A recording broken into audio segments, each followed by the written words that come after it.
दोस्तों, जैसा कि हमने आप सभी को पहले ही सर्च एंड रेस्क्यू से जुड़े कुछ डरावने और भयानक कहानियों के बारे में बताया था, जैसे कि जंगलों की रहस्यमय सीढ़ियां या इनके अलावा भी कुछ ऐसे केसेस जैसे किसी मृत लाश का पेड़ों के बीचों बीच धंसा हुआ मिलना और कुछ ऐसे ही कई सारे भयानक केसेस जो कि हमारे सामने अमेरिका के सर्च एंड रेस्क्यू ऑफिसर द्वारा लाया गया था। और इन्होंने हमें कई सारी जानकारियां दी हैं और उनके साथ घटी कई सत्य रहस्यमय घटना और कुछ डरावने अनुभवों के बारे में हमें बताया है। और इन्हीं की कई सारी कहानियां आपको कई YouTube चैनल्स पर भी मिल जाएंगी, सिवाय उन 3 कहानियों के जो कि हम आज आपके सामने लेकर आए हैं। तो सबसे पहले मैं वो 2 रहस्यमय केसेस के बारे में बताऊंगा जो कि कुछ लोगों द्वारा हमारे पास इनकी कंप्लेन आई थी। जैसे एक बार एक कपल जंगल में घूमने गए हुए थे और इसी बीच उन्हें कुछ बहुत ही अजीब देखने को मिलता है।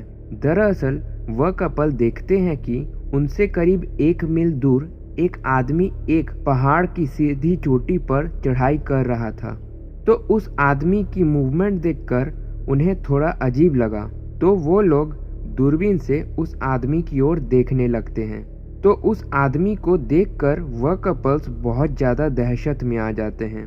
दरअसल वह आदमी बिना कोई माउंटेनियरिंग इंस्ट्रूमेंट के सीधी चोटी पर चढ़ाई कर रहा था और देखते ही देखते कुछ ही सेकंड्स में वह आदमी उस पहाड़ की चोटी पर पहुंच गया और अब वो वहां से उन कपल्स की ओर देखने लगा जो कि जंगलों में थे। उस पहाड़ की चोटी से इतने घने जंगलों के बीचों बीच उनके द्वारा उन कपल्स को देख पाना इम्पॉसिबल था।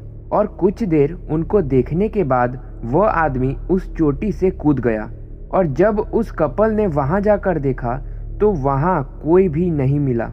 और इस घटना की रिपोर्ट उन कपल्स ने हमें बताया और हमने उन्हें कहा भी कि हम इस मामले को देखेंगे, पर हमने उनकी कोई रिपोर्ट नहीं बनाई क्योंकि ऐसे ही 10 और मामले पहले से पेंडिंग थे। तो यह दूसरी घटना भी उसी जंगलों की थी। हमारा डिपार्टमेंट बार बार उन जंगलों में कैंपिंग ना करने की हिदायत लोगों को देते रहते, क्योंकि हमें पता था कि जंगलों में रात में कैसे भयानक और रहस्यमय घटनाएं घट सकती हैं। तो ऐसे ही एक केस एक कैंपर द्वारा हमें बताया गया था जो कि रात में वहां कैंपिंग करने गया था। तो जब वह रात में अपने टेंट में सो रहा था तभी उसे अपने टेंट के आसपास किसी के होने की आशंका होती है। तो वह जैसे ही टेंट के जिप को खोलकर बाहर निकलने लगता है तो उस कैंपर को ऐसा लगता है कि उसका हाथ किसी इंसानी मुंह पर लगा था। और यह एहसास उसे तब हुआ जब वो टेंट का दरवाजा खोल रहा था। और जैसे ही वो अपने टेंट से बाहर निकला तो उसने अपने टेंट से कुछ ही दूर एक इंसान जैसी आकृति को खड़े देखा, जो कि इंसान तो बेशक नहीं था, बल्कि वह ऐसे लग रहा था जैसे बहुत सारे इंसानी मांस और बाल को एक साथ मिक्स करके किसी इंसान के ढांचे में लगा दिया गया हो, जो कि बहुत भयानक और बहुत भद्दा दृश्य था। तो उस इंसानी आकृति को देखकर उस कैंपर ने उस पर 4 राउंड गोलियां भी चला दी, पर वह गोलियां जैसे उस इंसान जैसे चीज के शरीर को भेद ही ना सकी।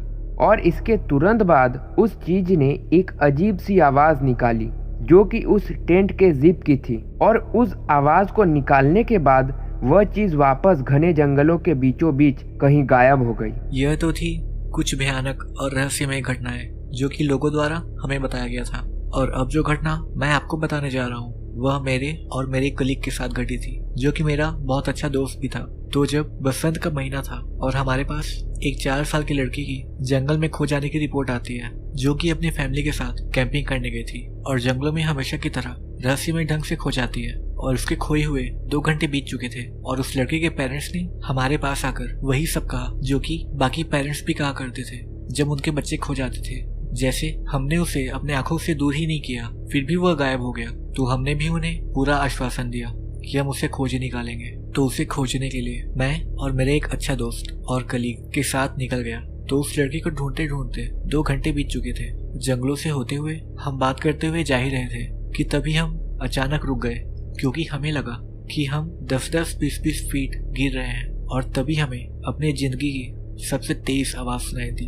वह आवाज ऐसी थी जैसे कई सारी ट्रेनें एक साथ हमारी ओर आ रही हो, पर फर्क इतना था कि उनकी आवाजें हमें चारों ओर से आ रही थी, मतलब ऊपर नीचे दाएं और बाएं हर ओर से। तो इसीलिए मैं और मेरा कलीग एक साथ अपने कान में उंगली डालकर बैठ गए, पर जैसे वह साउंड शुरू हुआ था वैसे ही बंद भी हो गया। हम अपने आसपास देखने लगे कि कहीं दुनिया खत्म तो नहीं हो गई, पर जब हमने अपनी घड़ी में देखा तो वहाँ 3 घंटे बीत चुके थे। पर कैसे? यह साउंड्स तो हमने सिर्फ कुछ सेकंड्स तक के ही सुने थे, पर हमें उतना आश्चर्य नहीं हुआ क्योंकि हमें इन सब के बारे में कुछ कुछ पहले ही पता था। तो फिर हम आगे बढ़कर उस लड़की को ढूंढने लगे, और अब एक मिनट बहुत कीमती था। रात होने लगी थी, और एक बार अगर रात हो गई तो उस लड़की का जिंदा बचना नामुमकिन था। तो जब उस लड़की को ढूंढते ढूंढते रात के 9 बज गए तो हमें पूरा यकीन हो गया कि वह लड़की अब जिंदा नहीं बची होगी। तो हम वापस हमारे बेस की ओर जाने लगे। तो तभी मेरे दोस्त को एक हल्की सी फेंट आवाज में किसी छोटी लड़की की रोने की आवाज आती है, और जहाँ से यह आवाजें आ रही थी वहाँ एक खाई थी, और तभी हम उस लड़की का नाम लेकर उसे पुकारने लगे। हम सोच ही रहे थे कि कहीं से तो वह छोटी बच्ची बोलेगी कि मैं इधर हूँ। तो हम धीरे धीरे उसकी रोने की आवाज की ओर जाने लगे। हम उस खाई के पास पहुंच गए, और अब हमें उस लड़की की आवाज उस खाई के नीचे से आने लगी। पर यह नामुमकिन था क्योंकि वह खाई 90 डिग्री के कोण में बनी थी, मतलब वहाँ किसी का भी फंसा होना या लटका होना असंभव था। और मैंने एक और चीज नोटिस किया कि जब भी हम उस लड़की को पुकार रहे थे उसकी वह सेम आवाज जो कि उसके रोने की थी हर बार अलग अलग ओर से आ रही थी। और तभी मुझे पता चला कि यह वो लड़की नहीं हो सकती, बल्कि यह कुछ भयानक है। और तभी मैं और मेरा कलीग वहां से भागने लगे क्योंकि अब हमें कंफर्म हो चुका था कि वह लड़की जिंदा नहीं बची होगी। तो भागते भागते जब हमने हमारे वॉकी टॉकी पर अपने दूसरे मेंबर से पूछा कि क्या तुम्हारे साथ कुछ अजीब हुआ, तो उन्होंने हमें ना में जवाब दिया। हम जैसे तैसे कर अपने बेस पर पहुंच गए और अपनी जान बचा ली।